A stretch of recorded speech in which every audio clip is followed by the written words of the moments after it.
welcome on in. www.enswellboxingpodcast.com. Enswell Boxing 083 351 5250. You can send your messages. and the new Irish Boxing Podcast. And as always, it's my privilege and pleasure to be in your ears for the next 60 or so minutes. And here's a quick word from my two guests this week. Dylan Larkin is Ireland's #1 boxing fan. Yeah, sure. They all have tough fights, but the one thing that's great to see is all the youngsters coming through. He took time to talk to me this morning ahead of the senior elite finals tonight in the stadium. No, they don't get the recognition they deserve, And there's nothing I can add that Mr. Bufferhead can't say better. The pride of Manchester, the defending champion, Ricky Hitman Hatton. I probably, they should really call me Ricky Hatton because of the relationship. I've got good friends from Ireland. I have done for a number of years. I trained two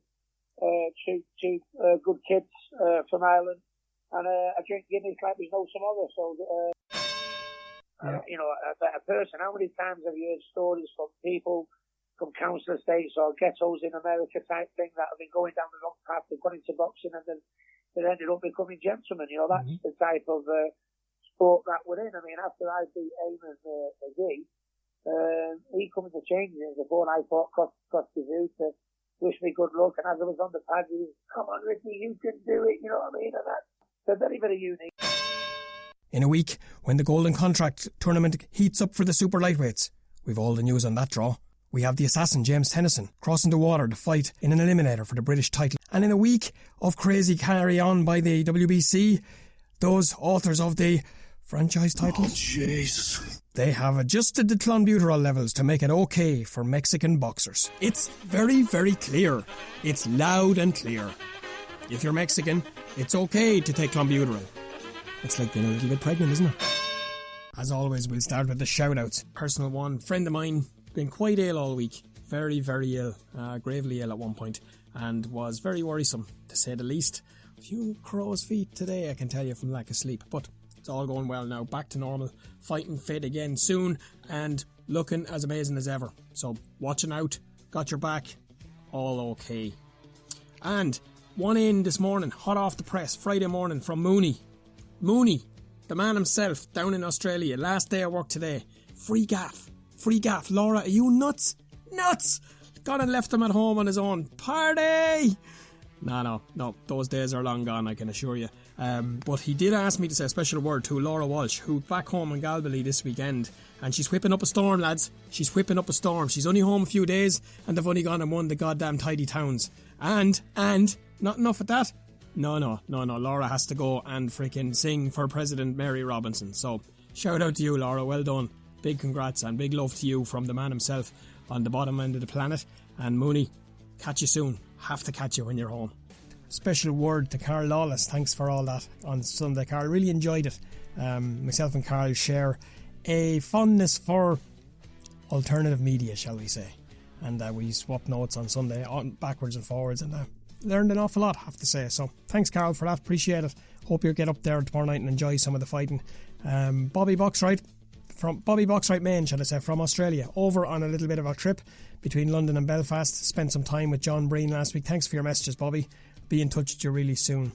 William Morehouse, Melissa O'Brien, all team Morehouse. What a week you guys are having. What a week. The Diamond herself, incredible little lady, in her first elite final in the first year she steps up to senior boxing. What a talent. What a talent. And we did tell you here a couple of weeks ago, we've been telling you for a long time, Dana the Diamond Morehouse, on fire. Gareth Fullerton, thank you for your message. Really appreciated that. Love to have the backwards and forwards, of course, always on Facebook. Geraldine Green, thank you as well, Owen Lavin. Really appreciated that, Owen. I have to say now, really did. Meant a lot. And of course, Regan the Rocket as well. I do what I do because I love what you guys do, and I believe ye deserve more support than what ye get from the lack of media attention. But we won't go there. We're going to stay positive. My good man, my good friend, Aldo O'Neill in Newbridge. He's my go-to man when I need anything to know about music, Irish traditional music, Irish history, Irish poetry, Irish literature. He is the OG of all of that stuff. And I was able to refer to Aldo during the week. Thank you. Appreciated that. And as soon as this episode is in the can, I shall be doing some homework. You can rest assured. Julie Blainey, I'm reliably informed, Julie, that you are one of our best listeners in here. Really am. And Chris was telling me all about it.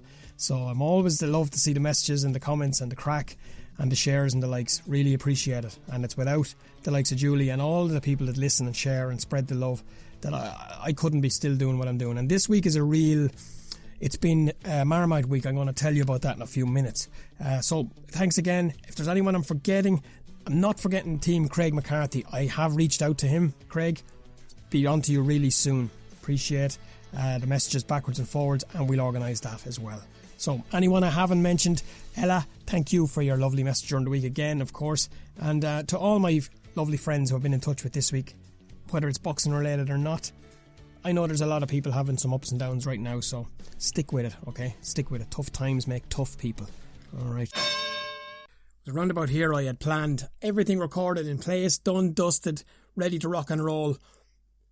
And one of my favourite fighters of his generation, and of all generations, has to go and break Twitter last night and has to go and bring social media down. For the first time, Paddy Barnes whipped up a storm on social media. But sadly for this time, it's with a heavy heart, and without exaggerating, it's probably for one of the last times in terms of boxing. This man broke on the scene in 2008, and I remember hearing a story at the time, that whether it's true or not, but I got it from a good source, a very, very good source. At the time, the plan was to hold him for London, and that he was planning for London, and they were planning for London, but that he was getting to a point where it was almost hard to hold him back, and coming to the box office and everything else for the Beijing Olympics, and they were going to him, where will we, won't we, and there was I don't know what way the decision was arrived at, but anyway, it was a box out. He ended up going. And of course the rest is history. And from that day till this, he's never failed to polarise people. He's never failed to divide opinion. He's never failed to probably shock some people and probably, shall we say, upset? Snowflake? Whatever. But for me, it's been an absolute pleasure. It's been an absolute joy. I've loved every minute of it. I love the cheeky little leprechaun, if you want. I love the divilment. I love the Scorpy head. I love the everything, because it's real. It's very, very real. It's raw. It's in your face, and it's what you want. And it's a sad day for Irish boxing. Without being dramatic, as I said, it's not a death. It's not anything like that. But it's a sad day because it's the last one of that era, that crop, that team that broke through in 08, that started to deliver again. After years of heartbreak and years of torment and years of going so close and decisions just razor thin. And bang, they arrived on the scene, and it just seemed to be year after year after year of medal at the Euros, medal at the Worlds, medal at the Olympics, more medals at the Olympics, more medals at the Worlds. And then all of a sudden we're shocked when we don't get a medal somewhere. And that's because people like Paddy Barnes raise the bar all the time, every time. Go online and have a look on YouTube and have a look at the sparring sessions with Paddy Barnes and Katie Taylor. I dare you. And put your crash helmet on while you're having a look at it. A phenomenal session. And then you start to get a little bit of an idea. That's training. For me, my lasting memory of Paddy Barnes in the ring will be, of course, the Olympic final in London, where he got a chance, the semi-final, where he got a chance, of course, up against the big Chinese Zhu Ximing. Chinese superstar emerging at the time, and nobody was getting close to him. And Paddy came out. I'll never forget the tap on the helmet from Billy Welch, as if to say, look, you have to go for this now, or whatever the instructions were. I won't preempt or try to. But by Jesus, did he go for that in that last round. He did everything. He got under his skin, he got under his guard, he got under his head, he got on his chest. He absolutely boxed the shite out of him for the last round. He did everything he could and some. He flung him around the ring. He absolutely spent every ounce of everything that was left in him in that ring. And he drew, and he lost out on a countback by one. By one! The rest, to me, from that day to... And we've seen it. We saw his last fight against Jay Harris. The cards were stacked. The odds were stacked. Did it matter? Fuck no. Not a chance. Out he goes in the last... Gave it everything. Wasn't enough in the end, but didn't make a difference. And to you, Paddy Barnes, from me as an absolute boxing lover, I just want to say thank you. And I know there's millions of Irish fans around the world who have loved everything that you've brought to that vest. Everything. And you brought a little bit of charisma, a little bit of colour, a little bit of cheekiness. So what? If you don't like it, tough. It's real. And that's probably the best thing I can say about Paddy Barnes is he's honest, he's real, and he raised the bar. And he left boxing in this country better than he found it. And for that, Paddy Barnes, I just want to say thank you. Enjoy your retirement, wherever it leads to. Enjoy your beautiful family. You've earned it. Headlines of the week, and I suppose last weekend, Pierce O'Leary and Paddy Donovan moved to 2-0. Incredible display from the two lads. These are two frightening talents. I keep saying that. We'll have the two of them on soon, really, really soon. Pierce was meant to be last week, but I didn't get to it. I was under the feather with man flu and struggling. And Paddy, I will reach out to really soon. I know he's busy right now, but hopefully in the run up to Christmas, we will have the two fellas on. John Joe Nevin delivered in emphatic style last weekend as predicted. Emphatic. A comfortable win, a landslide win. Tired a little bit at the end, but that's to be expected. Technically, slick, skilled, just solid all round. And he's there, guys. He's back. John Joe Nevin is back. The Mullingar Shuffle is on the world stage. And John Joe I'll be chatting to him on Saturday. So he's enjoying a little bit of downtime and a little bit of rest and relaxation, shall we say. Almost a slip of the tongue there. So John Joe will be joining me Saturday, and we will have him on next week just to get his thoughts on how he saw the fight going and where it goes from here. No doubt Jimmy McLaren won't have him resting for too long.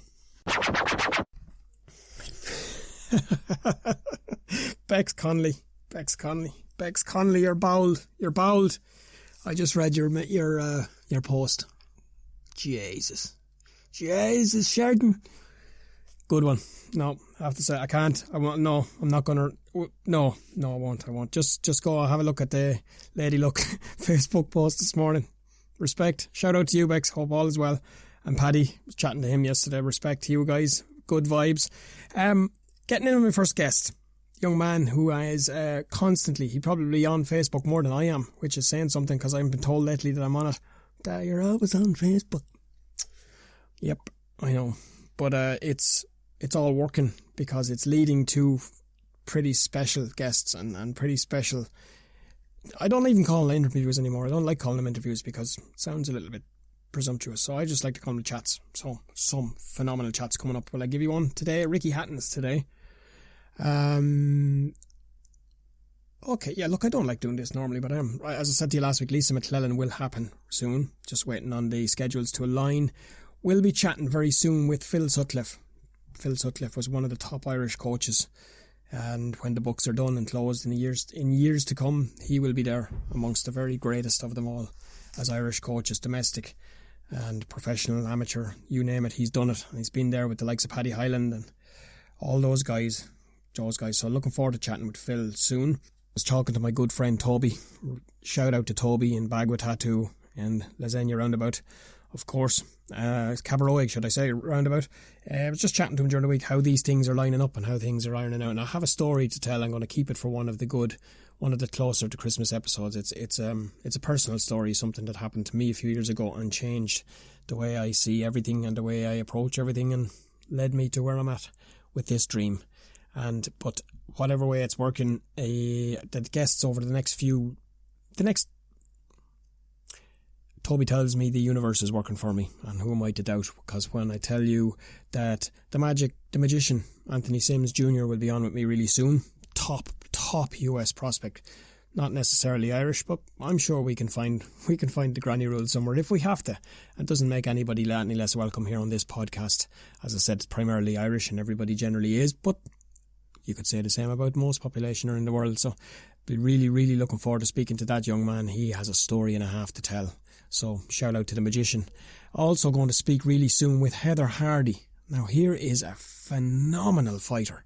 A lady who's had to fight for everything. Everything. Not just in the ring, out of the ring. And she's been I've been in contact with her over the last few days to line it up. So that's one to look forward to for any female fighters out there who love looking and listening to her. And for boxing fans, you're going to want to hear this story. She's a really special lady. Also going to speak to soon the Mount Rushmore of boxing. You talk about names like Joe Louis. You talk about names like Joe Fraser. I'm going to say the name Jack Dempsey. What does it mean? It means one of the pioneers of heavyweight boxing. And I'm going to be speaking to Jack's grandson, Joshua, who's based in Mimosa Beach in Florida. I'm going to be speaking with him in the next, I would say, 24 to 48 hours. That's going to be something to listen to. Joshua has fought himself, he's boxed, he's been in the cage, and he's also done bare knuckle boxing. So looking forward to chatting with Joshua really soon. How are these things happening? Can't say, honestly, other than Gary Kett, my man down in Limerick, has lined that one up for me. So shout out to Gary, thank you for that. Appreciate it. And I owe you one or two. But he pranked me during the week. Hold on a minute before I get too thankful. Kett, you little pup. I got driving along during the week, flat to the mat, under pressure, stuck between two tractors, one behind, one in front, going nowhere fast and 20 minutes late. And the phone rings, generally wouldn't touch it, but I'm going 2 mile a fortnight, so happens anyways. Answer the phone, and it's some fella trying to ring me about a horse and trying to tell me, he's telling me he's with a horse and he's going to want to come on the podcast, and the next thing I hear that dirty, horrible, slithery Limerick laugh in the background, and I knew straight away that's McCormack anyway. And then, of course, I dropped the phone, or the phone went dead, and he texted me, sorry about that, pal. And I thought, you little Anyway, when you're lining up guests like that for me, my friend, well worth it.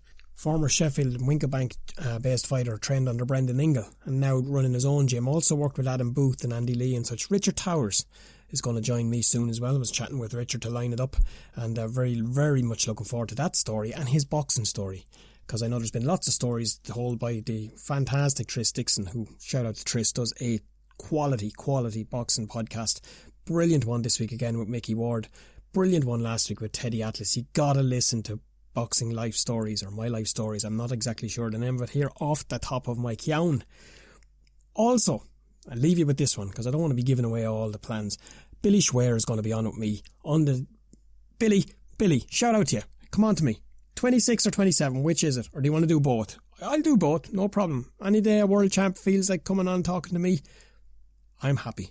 So there's a few that are coming in the next, they'll be coming in the run up to Christmas. I'm thinking maybe doing a couple of, I'm going to have a collaboration, of course, with Nick Noonan down in Against the Ropes podcast in Australia. He's going to do one with me in the run up to Dennis Hogan's fight. So there's what you've got. And I'm going to do in the run up to Christmas probably a couple of co-hosted episodes as well. Who are the co-hosts? You're going to have to wait and find out. For now, my next guest is a unbelievable fight fan. He's a fella that's clocked up the miles. He travels all over the place. He gets the bus up to the stadium. He gets the bus home. He gets the Facebook. He gets everything across there. He gets all sorts of photographs and interviews. He's the number one boxing fan in Ireland, and he's Dylan Larkin from Naas. Now, let me put this on the record, right? You know the Bloods and the Crips and all that sort of stuff? Right. Rivalry, okay? Feud. Newbridge and Naas over the years, where I grew up in Newbridge and Naas. It was Shelbyville lads across there, and Witsy always had a famous one, a famous phrase that's very blunt and very simple. Any kids listen now, block your ears for a minute. It goes a little bit like, fuck Naas, is what Witsy used to say. And it always makes me smile when I see it. And you get a message every now and then, out of blue, out of nowhere, out of nothing, and you'd hear, all you get is that. And it always makes me laugh. But we parked our rivalry today, didn't we, Dylan? We surely did. And he joined me. He gave me some time on Friday morning to talk to me about the upcoming championships and about his love for boxing and what it is he likes about it. He's a great fella, a really great fella. He's such a nice guy. He's got time for everybody. Everybody's got time for him, and you can see why. You're going to hear it now in a minute. And we started off here talking about the fights on the card. I think there might be one in the last fight, but I think it'll all go to plan. Oh, the big boys. Yeah, but I think they'll go to plan. Yeah, he's fighting a lad from the army there. I think he might beat him. Antoine. No, Daniel. He won the medal there at the army. Right. So and they're only back from the World Championships. Yeah. Yeah, so that'll be tough. And then, of course, I'm just looking down through it. I'm not going to say we'll pick who, because look, boxing the way it is on the night, anything can happen. But a mutual friend of ours, both mine and yours, of course, and you know her well, the Diamond, I call her, and you call her Dynamite. What about her? Fancy her to win as well, yeah. What a little woman Dana is. Unbelievable. Oh, she's brilliant. What a year she's having. Brilliant year. She got nominated there for the Sports Personality of the Year, young. Incredible. And you know what it is, Dylan? It's as if she never won a thing in her life. The way she goes, she's brilliant. She talks to everybody. She treats everybody the same. There's no, you know the way sometimes when people get a few wins under their belt. Have you seen that happen sometimes? And all of a sudden they don't have much time anymore. Did you ever notice that? Yeah, she has time for everyone. She does, and so does Melissa, and so does William. They're a lovely bunch of people, and all I could ever say was wish them the best. I think we're going to see Olympic medals someday. What do you think? Yeah, I keep saying that. I really do. And I think she'll beat her one tonight. She'll have too much for her. There's one I'm only after spotting now as well. I just looked down at the list, and of course the one above it is Brandon. Of course, he's fighting. He's a tough job in his hands tonight. Yeah, sure. They all have tough fights, but the one thing that's great to see is all the youngsters coming through. Yeah, you're 100% right. Do you know what it is? I was quite sad last night, and I'm a little bit sad this morning because one of my favourite all-time retired last night. He hung up the gloves, of course, Paddy Barnes. Yeah, I've seen that. Very sad. I think I'm right in saying he's the last one of the 2008 team to come through, and what a special time that was. Kenny Egan, Darren Sutherland, Paddy Barnes. He's a great fella, a great ambassador, and I don't think he'll be gone too far, will he? No, I see him around. There was rumours going around that he was trying to go back amateur. That's a scoop, man. Dylan, you're getting good at this stuff, you know. Yeah. I won't go that far though. What is it about boxing that you love? Just seeing them bringing back medals and all the commitment they put in, like. People don't see the half of that commitment, do they? No, they don't get the recognition they deserve, like. And you know, that's exactly what made me make up my mind this time last year, almost on the birthday of the podcast, was I got tired of looking at, now I like GAA and I like soccer and I like a lot of stuff, but I don't love it the way I love boxing. And I got looking at lads that were subs on this team and that team, and they're treated like little gods around the place. And you're looking at these people who are sweating their lives away, working their asses off every morning, noon and night, training 3 times a day, and mightn't get a word mentioned anywhere. Yeah, and they don't get enough tournaments either. Like, they don't get to go away, a lot of them. So yeah, and I decided rather than be one of those haters that sits around saying, whinging and giving out and moaning, I said, you know what, I'm going to try something, and we're going to try and be positive. So that's what the plan is now, and we're going to give all these guys as much praise as we can because they deserve every bit of it. Even the ones that don't deserve it, we're going to give them a little bit of it as well. How about that? Yeah. So yeah, it'll be. You got your ticket sorted anyway? Yeah, I'm all sorted. Good stuff. Shout out Davey on that one. Fair play to him. Yeah, very good to him. Yeah. So, will you be ringside tonight, you will, or? I don't know where I'm sitting, to be honest. You don't mind as long as you're in there? No, I'll be with all the Dana's crew and that, so you might hear me. Oh, Jesus, you're in with the rough crowd, so? Yeah, she promised me a pint tonight, so I have to be nice. Well, Dana Morehouse, if you're listening... No, not her. Her man promised me one. Melissa, it has to be 2 now, right? Because he's giving you a shout out on the podcast. So, Melissa, 2 pints for Dylan tonight, and if she wins, she's to get 3. How about that? There's a deal. She will win. Of course she will.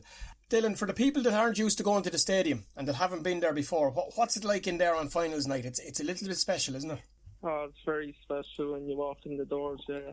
I often describe it as it's like there's electricity in the air. Oh yeah, you feel it when you get in. Like, this will only be my second one. It gets a bit warm up there as well. Oh, it does, yeah.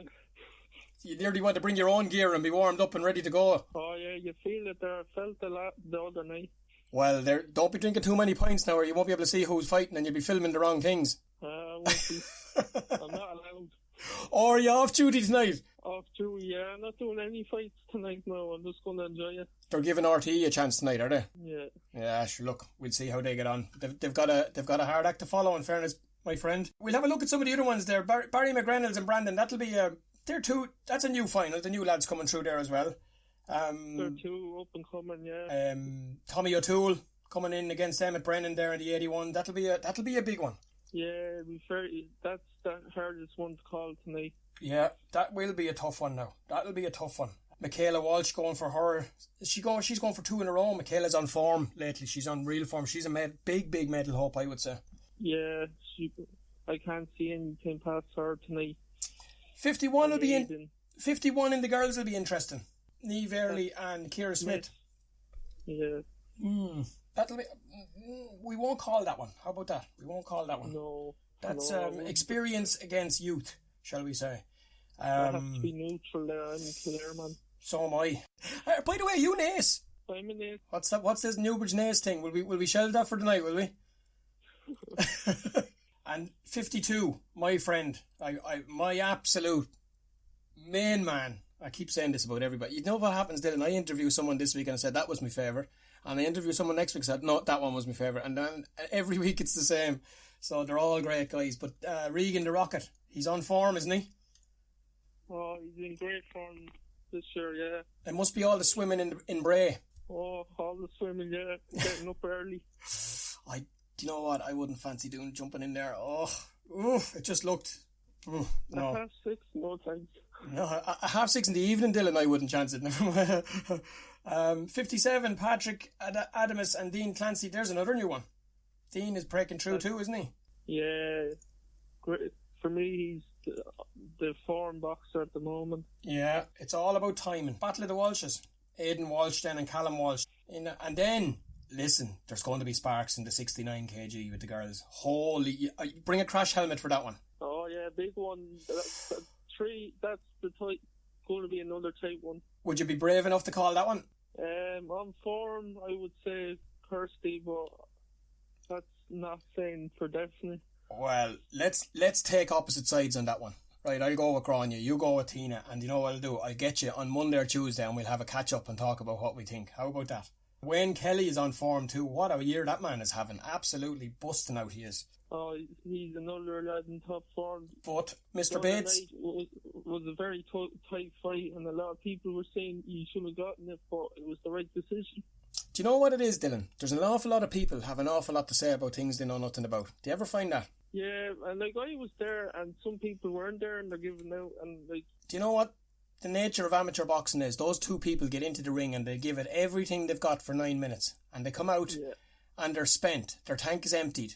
And whatever way the result goes, they take it and they get on with it. And they're the ones that hurt, no matter how anybody else thinks they feel or want to tell everybody. The fighters are the most important ones. That's it. No, so that's all that goes up on mine. 54. This is a tasty little fighter. This Sarah, how do I say it? Hinghat, is it? Yeah, that's it. I think so. Yeah, yeah, very emerging talent there. That's a good way of wrapping it up. Zara Breslin as well. I'd be if I'm being honest, I don't know anything about either of them. So it'll be a good one to watch. And then of course the two big men, Crail and Daniel O'Brien. That's the one you were talking about. They really don't take a break at all. I mean, when you listen to Dana, she's been on the go now since the Esker, since before the Esker, since the Euros, really. Yeah, she goes to England there in 2 weeks, so it's all go. And she's been on the go. I spoke to her and Casey back in... shout out to Casey. Casey's going to be joining me next week. Did you hear that? There's an inside one for you. Oh, yeah, I'm very good fond of her. There you go. Well, I'll be talking to her this evening. She's going to be my co-host for an episode I'm doing next week and the week after about women in boxing. And we'll have some real good ones on that. So Casey's going to help me out. She's very posh, you know. She's a great voice for the microphone, so... She's very lauded-off for someone from Bray, isn't she? Oh, yeah. And don't worry, I just say that to her myself, so I'm not being mean at all, you know. She's a great girl. Great girl, and her dad's a tremendous man, an unbelievable champion he was. What a fighter he was. Have you the lifting all organised you have? No, I go up I get the bus up and then get the Lewis, so I'll be going up early, get some tea. Well, there you go. Well, Dylan, and I'll keep messaging you. Yeah, I'll be in touch for the evening because I won't be going live, so... As always, people, I would ask you to help in whatever way possible Tree of Hope. Who are Tree of Hope? Tree of Hope are a little small charity, if you want, who provide a symbol of support to all of us and all of those who are sadly affected or suffered suicide or are living with mental health issues. And we all know somebody. Everybody knows somebody. We all do, sadly. It's an epidemic. It was threatening to get out of control, but thanks to Noreen and like-minded people, they are battling back, and they need help and they need support. And I'm asking anybody to get in touch with Noreen. The show notes at the bottom of every episode that we've produced so far, Tree of Hope. They donate all that's needed for these little symbols. They supply a tree, they supply the stake, and the plaque.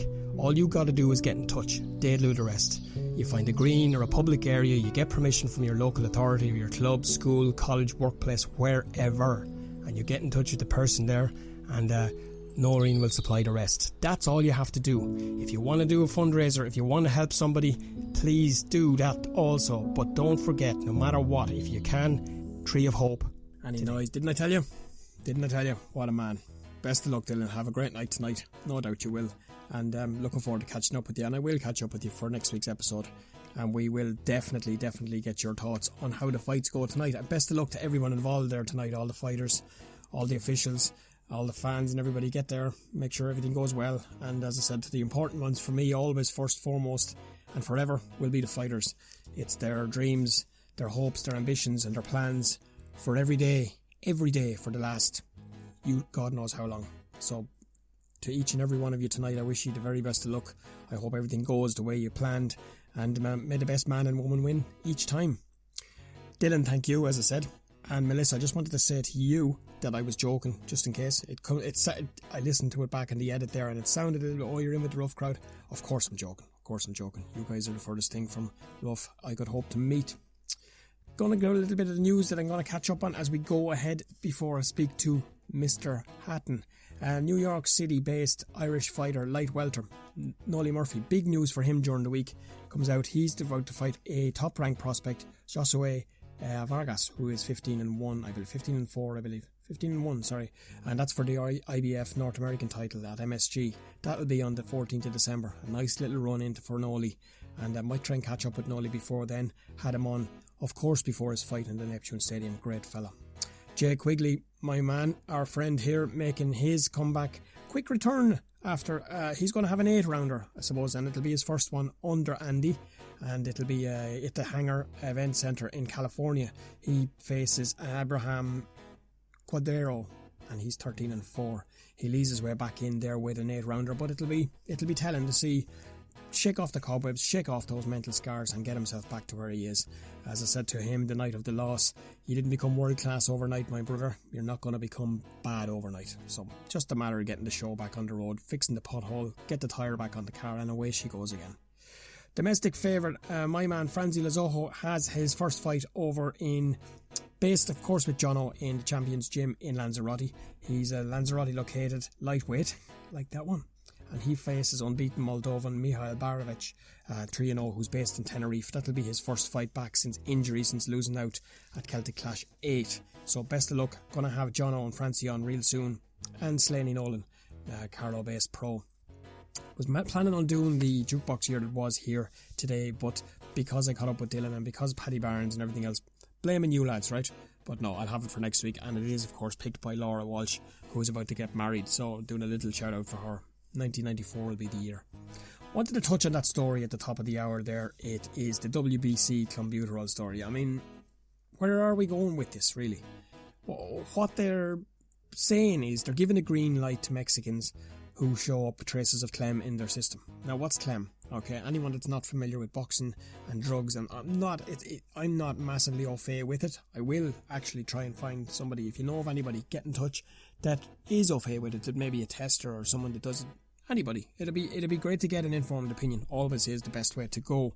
But what's happened here essentially is the WBC have agreed to use the higher VADA standard. That the higher VADA standard would be to say that any small traces that show up in a test are going to be disregarded. Now, in the last couple of weeks, we've had 2 Mexican fighters who have tested positive. We've had Julio Cesar Martinez, who was of course in with Charlie Edwards, and we have Ray Vargas. We've also had of course Canelo.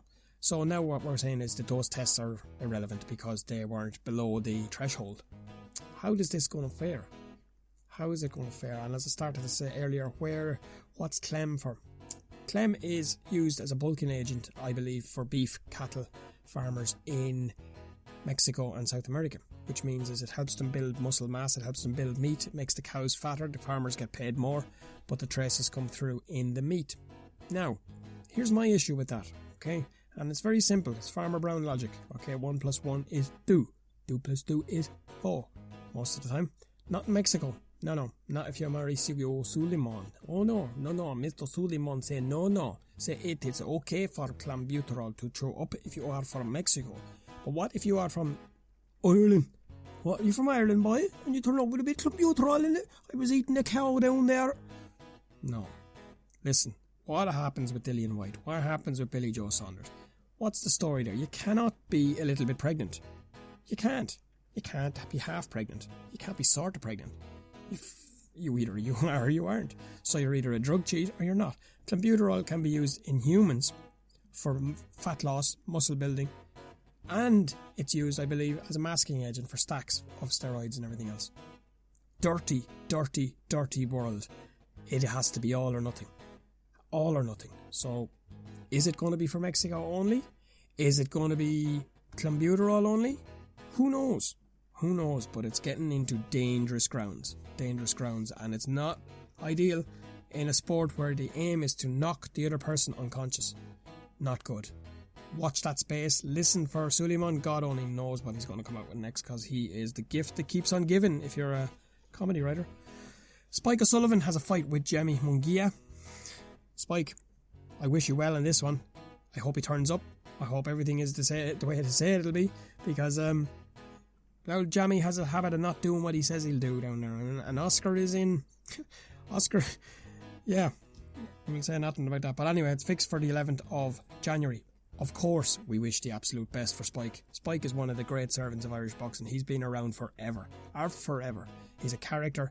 He's a fighter. He's a real person, and I wish him well for that. I hope it all goes the way he deserves. And there's no title on the line. I believe it's going to be at middleweight, which means the Jamie lad is moving up. So Spike might be able to just give him a taste of some Irish beef and see what lean Irish unpolluted beef is like. Isn't that right, Spike? By yourself. Matchroom recently announced that Danny Jacobs is going to fight who? Speaking of treats, speaking of drugs, Julio Chavez Jr. Yes, he's back from God knows where he's been. God only knows where he's been. Little Saint whatever island, you wouldn't know. He's still suspended by VADA. Right, so figure this one out. So what does Eddie Hearn famously on the record a few years ago? Ed, you can have this context, no context, in between context, you can have it what way you like, my son. The Bishop of Banterbury stated very clearly years ago, not that long ago, that he would not have anything to do with drugs cheat, with those who cheat intentionally. Right. Is that not the end of the conversation? No. Eddie don't play that way, not when it comes to Chavez. He has now taken the fight to Phoenix, Arizona. And I know from listening to Michael Montero, shout out to Montero on Boxing Podcast, that great, if you want to get some reliable, steady information, reliable, corroborated news from Michael Montero, works for the Ring Magazine, works for a lot of the guys over there, independent, great podcast, great guy as well. And his podcast recently informed me that it's Phoenix, Arizona are kind of loosey-goosey, and there'll be a little bit of testing with some sort of testing 1, 2, but that's what Eddie's done. He's moved it over there where the rules are a little bit less. So tight move, Ed, tight move, my man. Tyrone McKenna is in tonight in the Golden Contract competition. He's in the York Hall, and he's promising a war with Mikey Saki, who he's a Southern Area champion, I believe, in the past. It'll be an interesting fight. Tyrone loves to go to war, and I love watching Tyrone. I prefer if he uses his boxing more often, and wish him the very best for tonight. I hope somewhere along the line, I hope that the fight stays. I hope that the dream fight is himself and OHD, O'Hara Davis. That, I believe, I would love to see as a final. But best of luck to Tyrone for tonight, and best of luck to all the Irish fighters that are in action over the weekend. Sometimes I just don't get to talk about all of them because there's that much going on, and we try be a little bit different from the usual run-of-the-mill podcast. So if I don't get to mention you this week, I promise you I will next week, and invariably we'll get to speak to everybody at some point in time. For me, this was somebody I had on a list, and I have a list. And no, I'm not going to tell you who's on the list and what positions or anything else, because it's goals, targets, it's dreams. And this guy is a fighter that I watched for so many years from such a distance, and admired everything about him. I admired how he brought it when he entered the ring. I admired how he stayed grounded outside of the ring, and I admired how he absolutely delivered every single time he went in the ring. Of course, we're talking about the Hitman, Ricky Hatton, and the couple of losses that he did suffer in his career. He suffered badly with them because he was such a realist. He was such a people's person. He was such a nice, genuine fella, and sometimes you can be a little bit, I suppose, reluctant, sometimes a little bit hesitant, a little bit concerned, I suppose. Are your idols, or are the people, I won't say idol, but are these guys that you, I guess idolise? I guess you did idolise them for so long, and will they measure up to what you thought? And I can absolutely say unequivocally yes, 100% yes. Ricky Hatton is a people's person. He's a people's champion.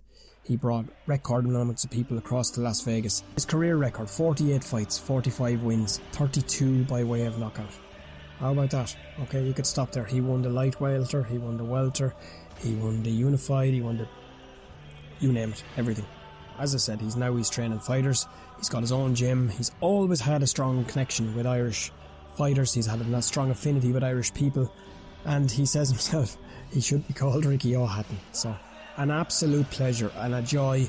And again, without sounding like a fanboy, Ricky Hatton. Yeah, brilliant, to be honest. Yeah, Chris Blainey obviously has got fighting December, fighting for the Celtic title, the title he won a while back. And I've got Brett McGinity from Derry, Donegal. Yeah, Donegal, who's had a great amateur career. Won lots of national amateur titles. He boxed for his country internationally in tournaments all over the world, and he's got a very, very bright future. And two good kids to boot. Pleasure to train them. Do you know something? I'm being a little bit cheeky here now. It's very hard not to say he's from Donegal without a touch of the accent. I heard it coming through there when you said it, from Donegal. And then you have our favourite Navan man beside you as well, which is a different accent entirely. From across the water, where there seems to be a heavy Irish influence through your life the whole way through. And it was something... It is, yeah. Well, I probably, they should really call me Ricky O'Hatton. Because of the relationship. I've got good friends from Ireland. I have done for a number of years. I trained two good kids from Ireland, and I drink Guinness like there's no tomorrow. So I'm probably an adopted Irishman. I've got lots and lots of Irish mates, and I think it's just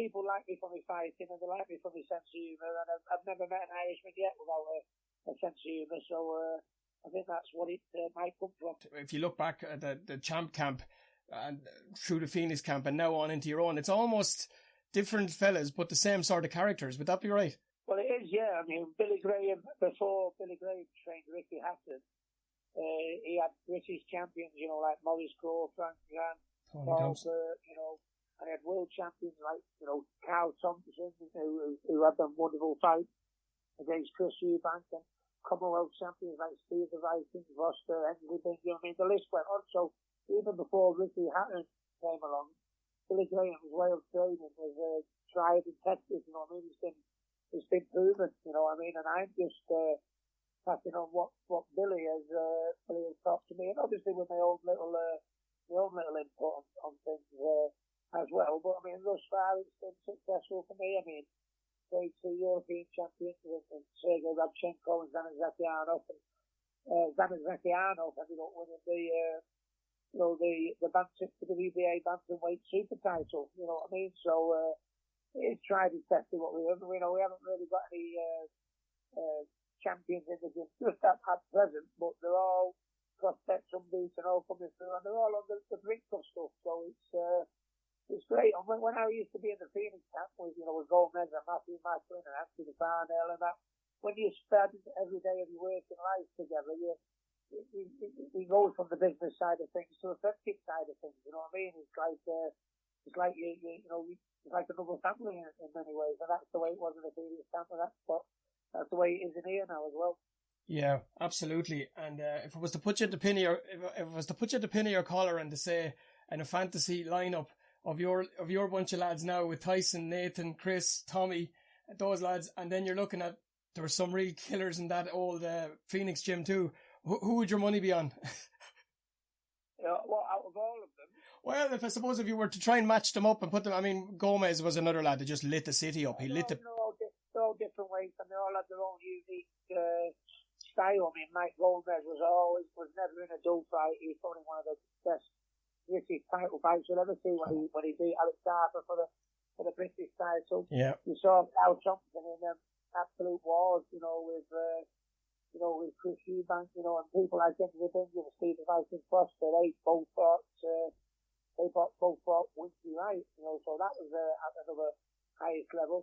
I think, when you think of, the lads in the gym, Nathan's talented, Chris is talented, we've all got a talented gym of present fighters that are all big enough belts around the waist, just like the lads that I've just mentioned. Yeah. But, to be honest, having Tyson Fury share the gym, and train alongside my boys, and he has his own trainer, with Ben Davison, but watching him train from a distance, for the giant other man, how big he is, I think it would be hard to look further than Tyson Fury. I mean, some of the stuff he does in the gym, I reach a very, very highest level where sometimes even when I see some of the stuff Tyson does, such a big man, my jaw drops sometimes. I think Tyson will have to take credit where credit's due, just pure natural talent. Do you know what as well, Ricky? I can't help notice lately, three of the biggest breakout fighters over the last 12 to 18 months have all come that back route, as we say. We've had a lot of Sky prospects, the likes of Fowler, the likes of Cheeseman, who've found it a little bit difficult over the last while. But all of a sudden, we've got Josh Warrington, we've got Josh Taylor, and now we've got Tyson Fury, who came terrestrial TV, didn't have the big... Josh Warrington, Josh Taylor obviously unified the belts. He became the Ring Magazine champion in his last fight. When he picked up the Ring Magazine champion, we can't get higher than that. Tyson Fury, the undisputed lineal champion, we can't get better than that. But I think Josh Warrington, for somebody, was very similar to me. I did have a fair bit of talent, but the majority of my success comes from my dedication, my heart, my training, my fitness, my determination.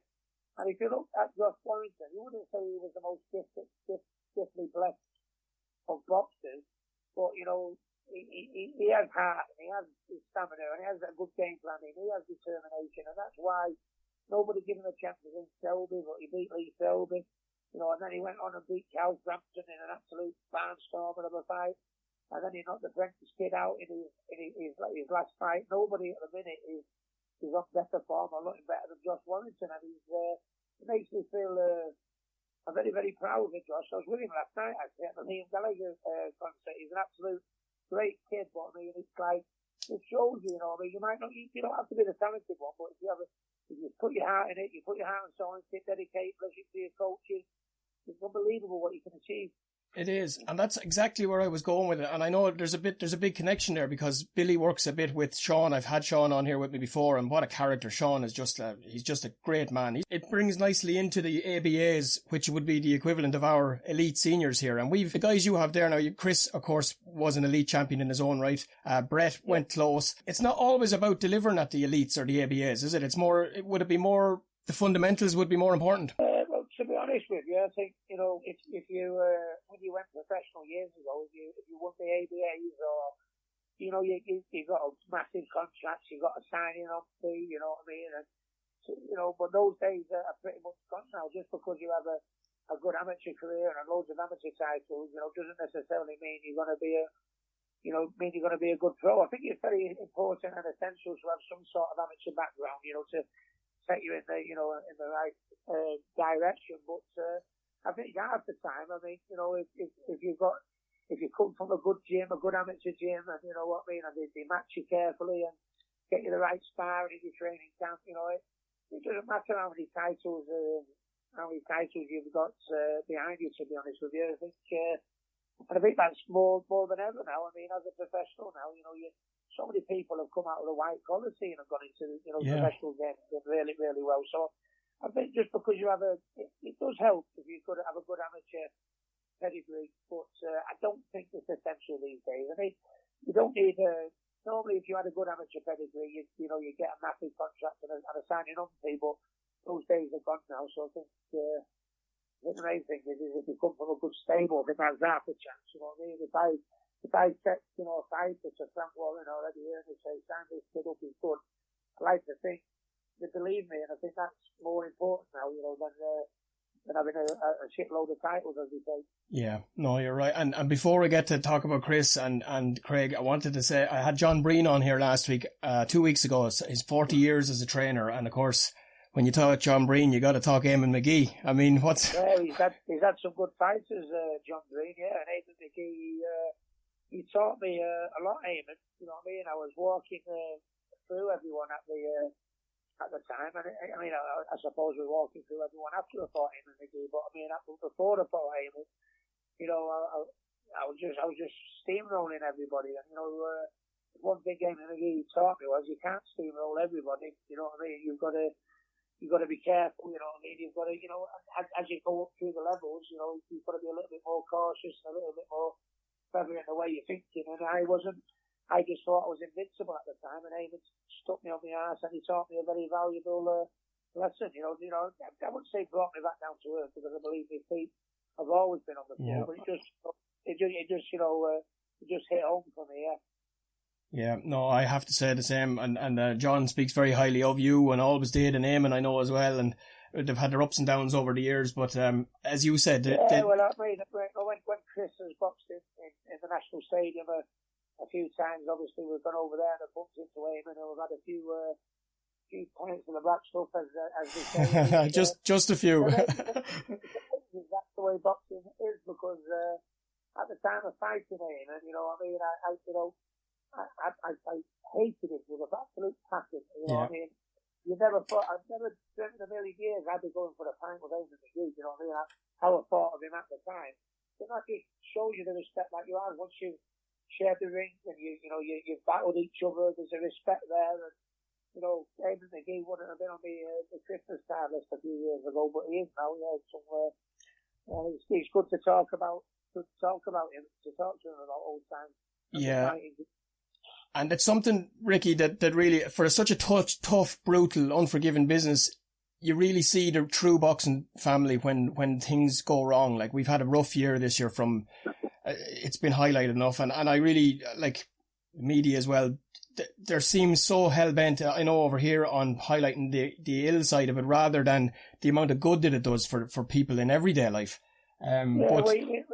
You look at boxing, I mean, it's like whether you have one fight or 101 fights, I think if you go in and have a short stint of boxing, whether you have how many fights you have or if you just do a little bit of training, you come out of it, a better person. How many times have you heard stories from people from council estates or ghettos in America type thing that have been going down the wrong path, they've gone into boxing and then they ended up becoming gentlemen, that's the type of sport that we're in. I mean, after I beat Eamon McGee, he come in the changing rooms before I fought Costa-Zoo to wish me good luck, and as I was on the pad, he was, come on Ricky, you can do it, you know what I mean? And that's a very, very unique sport. And I do a lot with mental health, and I tell anyone with mental health, when you get too down, come to the gym and hit the punch bag.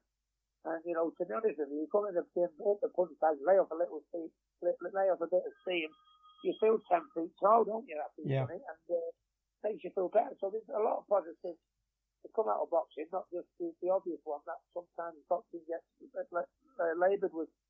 Yeah, and no, absolutely. And as I said, when the worst of the worst happen, and we've had a few of them this year, you see the boxing family come close together, and whether it's across America or wherever it is, they unite together, and you see the real true family.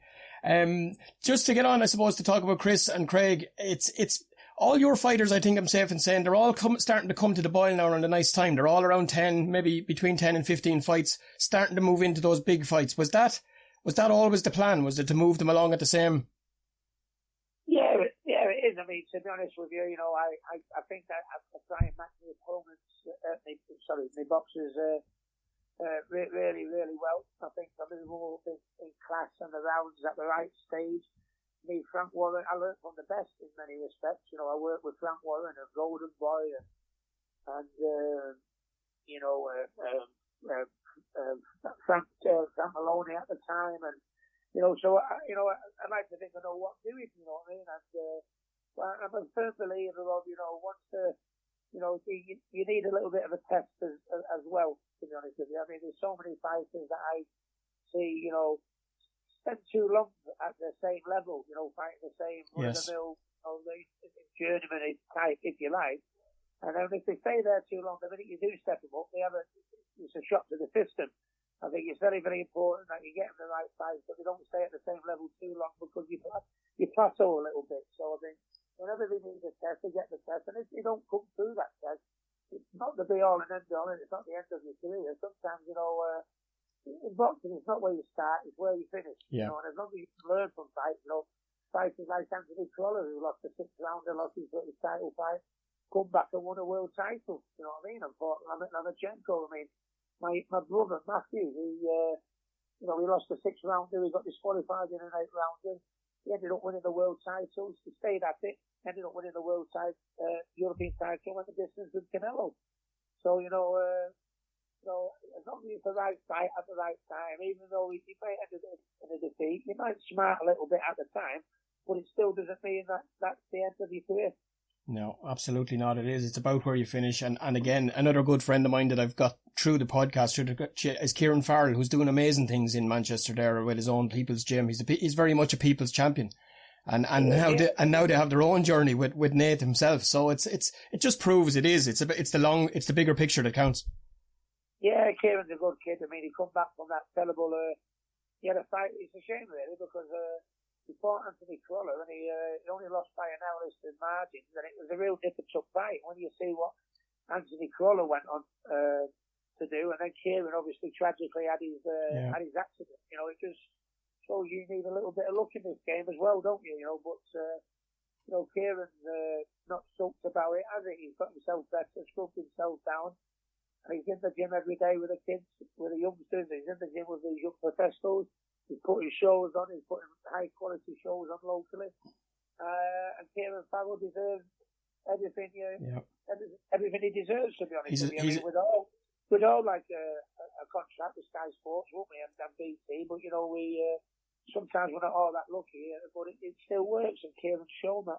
Yeah, absolutely. I chatted with Paddy Fitzpatrick a couple of weeks ago, and he said the same, about it's those smaller promoters, shall we call them, for want of a better name, around the likes of Swindon, Manchester, Bolton, that are so crucial to the big shows. I mean, if they're not there, the big shows don't happen, because everything feeds into the one.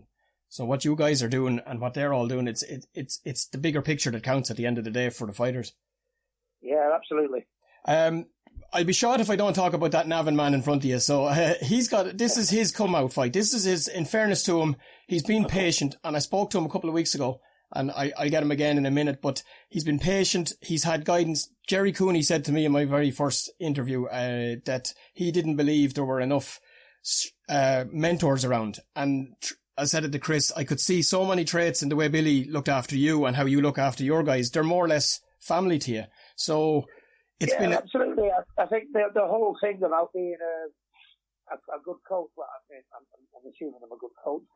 I think the only thing about being a good coach is, like I said earlier, you spend every day you're working with these kids, and you get close to them. And as you get close to them, it's not you take an interest in them. What they do, not just in the gym, what they do out of the gym.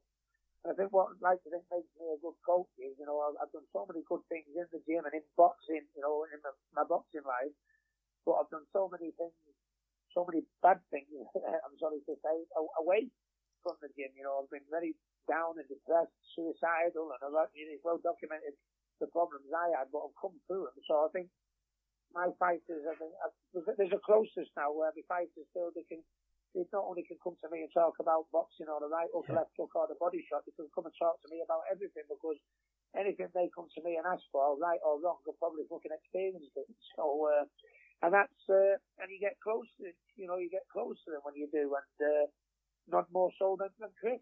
Yeah, no, absolutely. And I said that he'll back that. I said it to him a couple of weeks ago that no matter what the scenario, whether it's family problems, whether it's in and out of the ring, whether it's everything, and I just wrote here on the sheet, real world stuff, which is probably the biggest picture you could ever, if you can keep it real in and out of the ring, well then you're never going to be a million miles away. And it's... Well, absolutely. I mean, people like me boxing because I think they like my style. I was obviously very exciting, but I think they like me because I was one of the boys. There was no airs and graces. Yeah. I like to think, a bit of a comedian and everything like that. And And that's the way I was brought up by my parents. That's the way the friends that have surrounded me by, you know what I mean? None of my friends would let me get above my station. If I ever got above my station, I'd get told by my mates, you know, and it's the same in the gym. We train hard. Nobody trained hard in the Phoenix camp more than us. And nobody trains harder in here than the lads. But I mean, you know, you've got to train hard. You've got to have a laugh and a joke. And there's a time if they need, you know, a telling off or a clip down the air roll, they'll get that as well. You know, there's no BS in this gym. It is what it is. And I think, as far as, you know, there's an honesty that, you know, we'll train hard, we'll work hard, but if you're not pulling your weight or you're not doing this, you'll get sold. And I think that's the way, I mean, that's just the way that's in the manual for me in this gym. Absolutely, and it's kind of continuing on the rich train, as I said, in the vein that you've come from, and it works, and it's proven to work, and it's just a matter of continuing it on as well and adapting it then for each fighter. And it's a credit to you. I'm excited now for Chris. I'm excited for it's unusual to have a big Irish domestic fight in Manchester, but really and truly, it's a home away from home, isn't it? It is, to be honest with you. Yeah, I mean, you know, Chris obviously moved over from Hatton to Manchester, you know, to train with me, you know. So I suppose in many ways Chris is the home fighter. You know, he's got a lot of friends in and around the area. You know, his friends now are my friends now. You know, and that's why there's a nice, you know, closeness that me and Chris has. You know, but the fight for the Celtic title, you know, when you're an Irishman, you know, when you fight for the Celtic title or an Irish title, it means a hell of a lot. You know, when I was coming up, you know, when I was fighting for an English title or the British title, of course I went on to become a world champion and that, but still one of my proudest moments was winning the national title. Yeah. And, you know, that's obviously what it means to Chris and what it means to his opponent. So it doesn't matter whether it's in Manchester or not, you know, there'll still be a lot of Irish pride on the table there. And it's, you know, I'm looking really forward to it. It's great to be associated with it.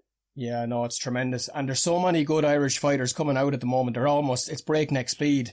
It's setting up a lovely little domestic scene. So I think it's safe to say we're going to see if the Irish, for such a small country, it's amazing how many talented boxers they actually turn out from Ireland. And I think that's got to be because of the amateur system that they have in place over in Ireland to turn out so many, you know, for such a little country to turn out so many good ones.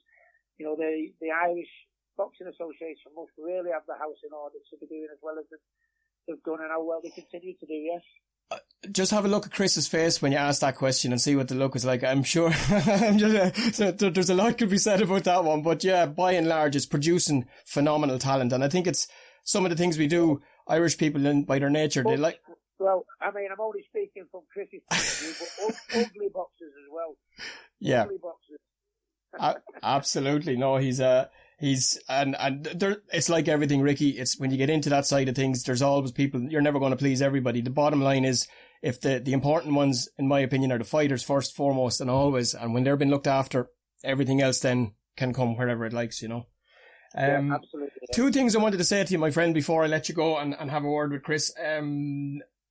Sad to see Crawler passing on, or not passing, but hanging up the gloves lately. It's the end of a proud era, I suppose, because he took up the mantle, I would say, very much from yourself. I think I have a feeling who the next young man might, not to put too much pressure on him, but of course, talking about your own son, Campbell, what a talent that kid has. Well, you know, Campbell, I mean, he's come a long way. He lost in the quarter final of the NYC, used to known as the boys clubs, and he lost to a very experienced lad who boxed for England many times and had about 50 fights, which is twice as many as Campbell.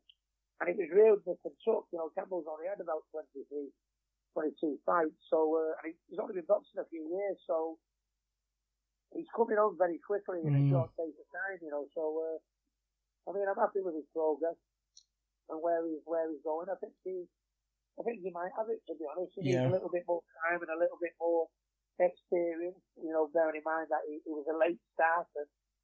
But very exciting times with and I have to say though, I mean, it was a shame Anthony Crawler, you know, having to retire, you know, but I think he did it at the right time. But I think I think there's been a few tragedies this year, haven't there, where a few boxers have sadly lost their lives, didn't they, in a short space of time together. You know, a few boxers passed on, which is very, very sad. But I think another boxing tragedy was probably Ryan Burnett having to retire with his, with his back. You know, I used to train Ryan in the early days, and obviously been very proud of him and watched his progress. And I mean, it's amazing just as he won the world title and, you know, and unified the belts when he should kick on and get his defining fight. And that makes the poor Ryan have to retire. You know what I mean? I think that was a very upsetting day for boxing because, you know, Ryan was very excited and always in good fights. And there was a lot of boxing and so many good fights ahead of Ryan. So I think that was probably another tragedy that we've had this year, Yeah, I agree with you. I had an episode 2 weeks ago about it, and I actually said it more or less the same way, that it was a low point for me in a year that's been quite high. Apart from those boxing tragedies, I actually agree with you. Yeah, he's a tremendous loss. You look at the fight that Donaire has just been gone with the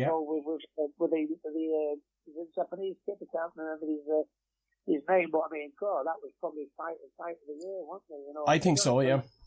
Those fights there that we're going to be talking about years to come, Ryan could have been in them, and that's the upsetting and tragic thing for not just for Ryan, for us as British fight people, you know what I mean? So it was a shame, yeah. And the last thing I wanted to ask you was all about building process. It's taken these guys from their transition into the pros, from the amateurs or from the outset.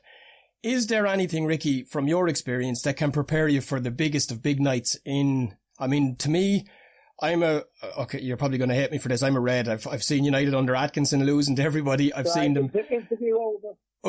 One of my favourite players, let me add, was Georgie Kincladze. I always wanted him to move across the city, so there's not many United fans would be admitting to that. Georgie was a very, very good, a very good friend of mine. He comes over every now and again, and we go out for the beer. Little wizard. He was the best player I ever saw live. I mean, until the present team, at the time, he was a superstar in my eyes. But I think, I've been preparing for the advice I can give for anyone preparing for the big nights or big crowds or big title fights. I think it's, got to be a gradual thing. You've got to do it in stages and as you go through it. Well, I think the main thing is just having, confidence in yourself and self-belief, you know what I mean? And, you've got to reach for the stars in boxing, you know what I mean? No point in going boxing and say, well, I hope I win some sort of belt. No, you've got to reach for the stars. If you reach for the stars, even if you fall short, you're going to get somewhere near, aren't you? And I think that if you're not in boxing and you don't have that attitude, and you don't want to box in front of the big crowd, you know what I mean, then you're in the wrong game. I think once you do get up there, I think it's just having belief and confidence in your ability, hold it together, and, ultimately that's what you went in boxing for, so, not crumble under the pressure, yeah. And dare to be great. Ricky, you're an absolute gentleman. It's been a pleasure. Absolutely, no problem. And to round it out nicely, I spoke with one of the fighters who will be in the ring for that Celtic title clash, Chris Blainey. Now I know how you felt that first day in the ring. I suppose getting down to the important stuff, and he's very clever, is Ricky. He's very. I tried to draw him a little bit on the domestic. He seems he's happy to leave that side of it to you. Yeah, well, that's what he does. He knows what he's talking about, and he told me everything I have to do. So we have a plan, and we'll just have to stick to it.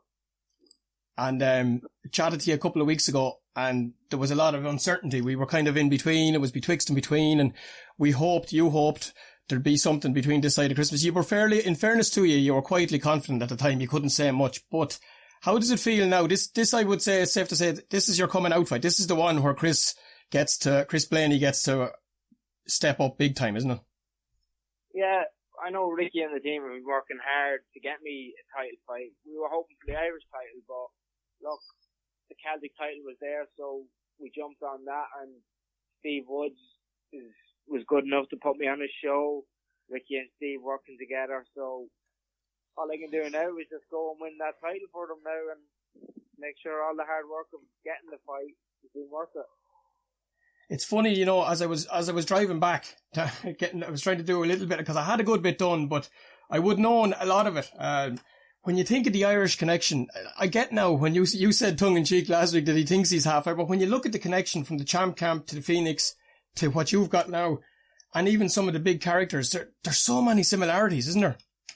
Yeah, like, as Ricky says, he loves the Irish, he always does. I think that's one of the reasons he signed me, just so he can go back and have a few pints of Guinness. Yeah, no, look, Ricky, he'll tell you the way it is, so probably the best man for me. It's incredible. It's you're in like whatever the fight in a couple of it'll be almost like, as I said to Ricky, when you think of the amount of Irish in Manchester, it may as well be in Ireland, and yeah. Hopefully going forward, the powers that be over here can get their ducks in a row, and you can look forward to some more fights here on home soil as well. Well, yeah, I've heard a few rumours that next year it's coming back. So look, let's hope we can, and hopefully I win this title now in December, and maybe a big one, Irish title over in Dublin would be nice. Hopefully on TV. Yep, absolutely. And what do you know about Craig himself, Chris? I've read it quite a bit now. Do you know each other? Would you have done any dealings with each other over the years? Yeah, we know each other well. Good friends with each other. You know, I've been on a few trips with him as we were amateurs. We started him last year. We done a round robin myself, Craig and Joe Bigford.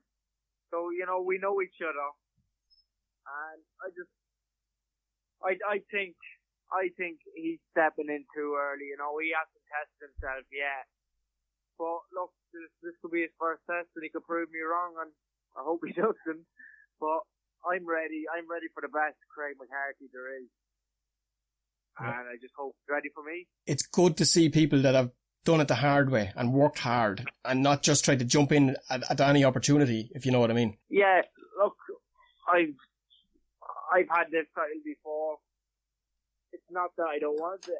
It's just I prefer the Irish. Yeah. You know, the Irish isn't there, but trust me, I've put everything into this camp, and I'm ready. I'm ready for the 7th of December, and then hopefully ready for the Irish title. When the Irish title, and look, WBO's titles are there. Look, do the same that Luke Keeler done. He won the Celtic, he won the Irish, and then went on to the WBO. So there is like platforms there for boxers like myself, Craig. So I know that, and that's why I put everything into this camp, and I'm feeling the best I ever have, you know. Yeah. I'm confident, I'm very confident, and let's just hope I turn up on the day, and Craig turns up on the day, and may the best man win. Right. And there you go. Just a little outtake there of a sample of what the crowds used to be like, and I was privileged enough to be at a Fight One weekend when Ricky was almost at the end of the glittering career, and what a career it was too. It was a real thrill for me, I have to say. A fighter that I've admired, as I said, in and out of the ring, and I want to thank Chris for making that one possible, and for Ricky for making the time. That's it from me. I want to thank you for patience. It took a little bit longer this week because of the nature of the late interview with the finals. Had to get Dylan online as well, and everything else. I do have some information here. Fran from Setanta Boxing Club in Newbridge sent it on to me. It's a breakdown of the grants that are given out to the clubs around the country, and I'm going to hold on it for this time being because I want to make proper time for it. So Fran, not forgetting it, I have it here. It'll be first up in next week's episode, as well Duke Boxing 1994. Thank you a million for your time. www.enswellboxing.com. Send your details, as always, through social media. Love, share, pass, spread the word, help us get the word out there. From me and them, until then, if you can't be nice, be quiet.